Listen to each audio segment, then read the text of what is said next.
The day my mother called to ask how I planned to pay for my brother's wedding. I was standing in my kitchen in Nashville, still in my scrubs, 12 hours into a shift I hadn't recovered from. $38,000, she said, as if she were reading me a grocery list. I told her I had no idea what she was talking about, and the silence that followed told me everything I needed to know.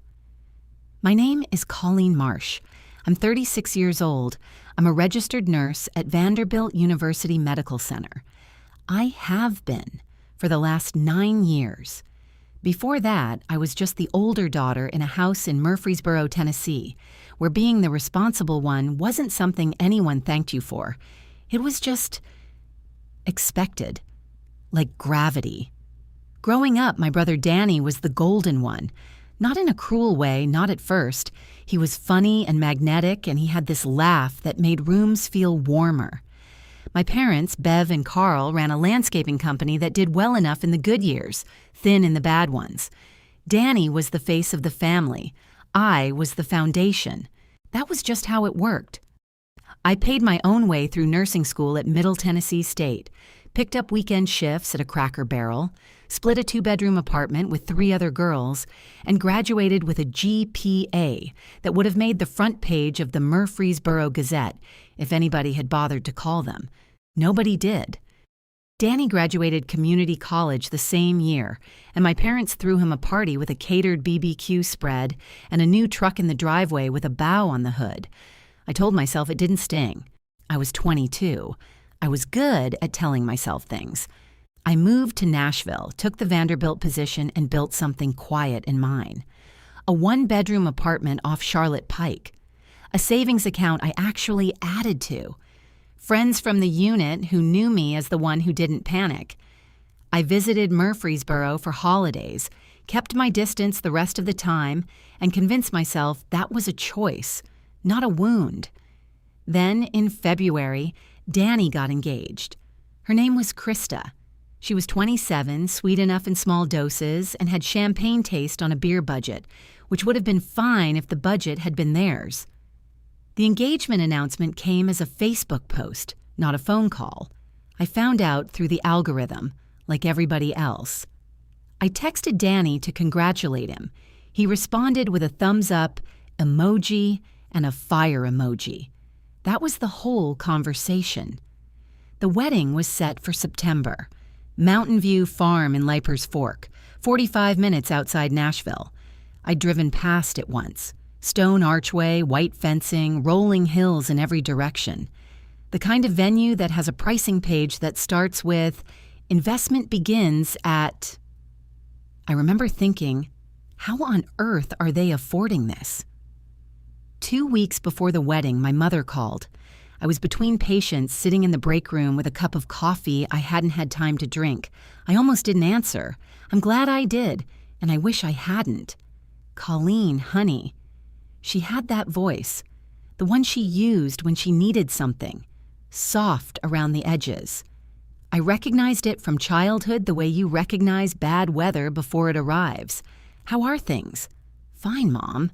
What's going on? Well, there's a little situation. She used the word little. She used the word little about a $38,000 bill with my name on it as the financial guarantor. I set the coffee down very carefully. Mom, what did you just say? The venue required a guarantor, she said. Someone with a clean credit history, a verifiable income. Your father's score is a mess from the business. Danny and Krista are too young. You were the only one who made sense. I never signed anything. There was a pause, a very, very specific kind of pause. We took care of it, she said. I want you to understand what my mother meant by took care of it. She meant that she had gone into the file box I kept in my childhood bedroom closet, the one with my Social Security card, my tax returns, 2 years of pay stubs from Vanderbilt.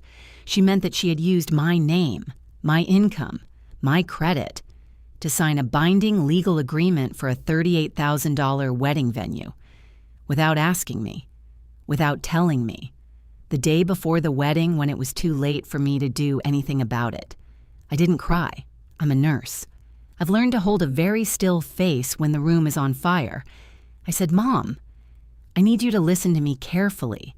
I did not authorize my name on any document, not a contract, not a guarantor agreement, not a single page.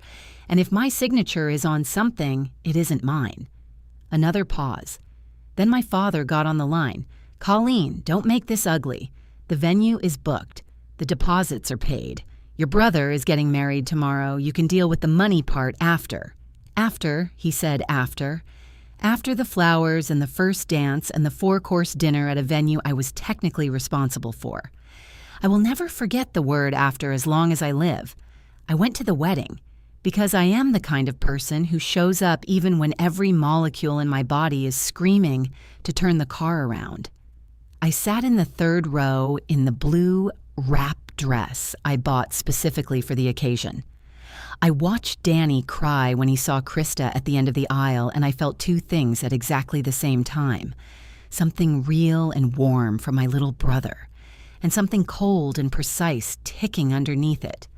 The venue was beautiful. I made note of every detail the way a compliance-minded person might. The lighting rigs, the catering setup, the event coordinator in her headset moving between tables. I mentally estimated what each element cost. I knew even then that someone was going to have to pay for all of it, that someone had my social security number. Monday morning, I called the venue, Mountain View Farm. I asked to speak with whoever managed event contracts. A woman named Darla Simmons came on the line. Organized, careful, the kind of voice that has handled 100 post-wedding complications. I told her my name. I told her there was a guarantor agreement associated with the September 18th Marsh Pearson wedding. I told her that if my name and signature appeared on that document, it was done without my knowledge or consent. The line went very quiet. "Ms. Marsh," she said, "I think you need to speak with our legal coordinator. I submitted a formal written request for a copy of the contract. I included a photocopy of my driver's license and my nursing license for identity verification. I drafted the letter in 20 minutes on my lunch break and sent it certified mail. Then I called my friend Trish. Trish Holloway has been my closest friend since we were both second-year nursing students sharing a cadaver and trying not to pass out.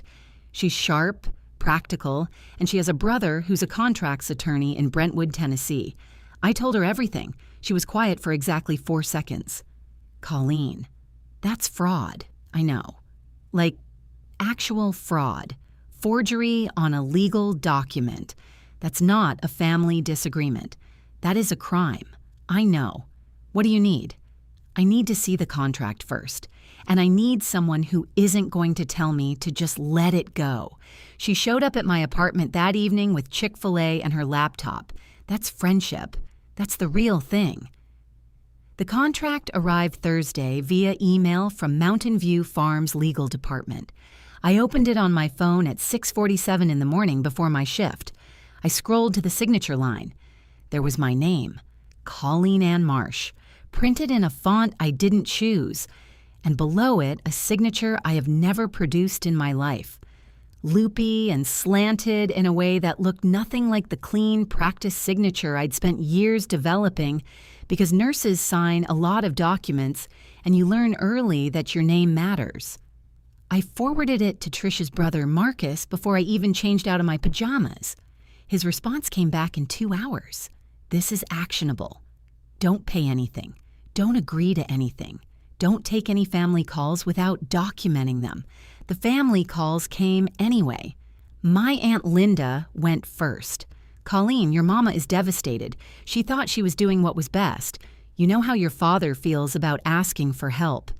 Can't you just look at this as a gift to Danny? My cousin Margot sent a group text to a chain I hadn't known existed. A chain of 15 extended family members, all discussing whether I was being difficult. The word selfish appeared 3 times. The word ungrateful appeared twice. My mother called crying on a Thursday night. The real kind of crying, or something close enough that I couldn't tell the difference. "We didn't have a choice," she said. "Your brother needed this, and you have the income. We knew you'd say no if we asked, but we also knew you could handle it. Mom, You knew I'd say no because it isn't my debt to carry. And taking my information without asking isn't a solution. It's a crime. Don't use that word. It's the accurate word. A long breath. The sound of her kitchen in the background. The same old house, the same sounds. She said, "You've always been the strong one. That's why we knew you could." I sat with that sentence for a long time after I hung up. The strong one. What they meant was the one we take from because we think she can absorb it. What they never understood is that strength isn't infinite. It's not a well you can draw from without asking. Even the strongest foundation cracks when the weight keeps piling up and no one ever asks if it's okay. 2 days before Trisha's brother was going to send a formal cease and desist to the venue on my behalf, my mother called again, this time without my father listening in. The venue's legal team reached out to Danny, she said quietly. They asked about the guarantor signature. They asked for verification. I didn't say anything. "Colleen, your father signed your name. I want you to know it was him." I should have stopped it. I didn't stop it.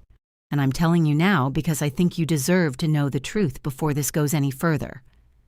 I pressed my back against the wall of my apartment. 3 seconds of silence. Did he use my social security number from the files in my closet? Yes. And my tax documents? Yes. Thank you for telling me, Mom. I mean that. But this doesn't go away because you told me. I know, she whispered. I called Marcus. He sent the cease and desist that afternoon, citing potential forgery under Tennessee state law, requesting a freeze on collection activity pending investigation of the signature's authenticity. The venue responded within 48 hours. They had, as it turned out, their own legal exposure to worry about. A forged guarantor signature created liability on their end, too. They weren't interested in a courtroom. What followed was not a dramatic confrontation.